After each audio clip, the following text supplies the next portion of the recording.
এক ইহুদির প্রশংসা করেছেন বিশ্বনবী। ইহুদির, কার কার?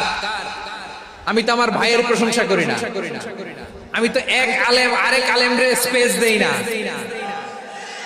আমি তো এক দায়ী আরেক দায়ীর সাথে বসতে চাই না।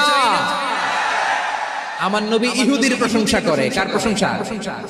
ওই ইহুদির নাম ছিল মুখাইরিক। সিরাত গ্রন্থ ঘাটলে পাবেন।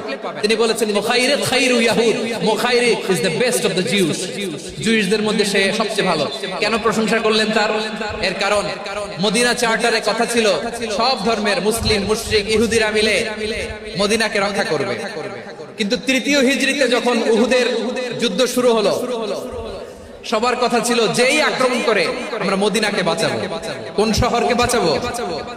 মদিনাকে। কিন্তু কুরাইশরা যখন অ্যাটাক করলো, ইহুদিরা আর আসে না,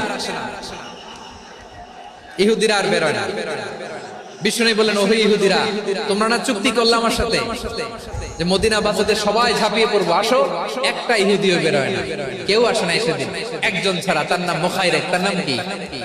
মুখাইরিক বাহাদুরের মতো ঘোড়সওয়ার হয়ে বেরিয়ে গেলেন এবং বললেন, গোটা ইহুদি সাম্রাজ্যের একজনও যদি না আসে, আমি মুখাইরিককে কেউ ঘরে আটকে রাখতে পারবে না।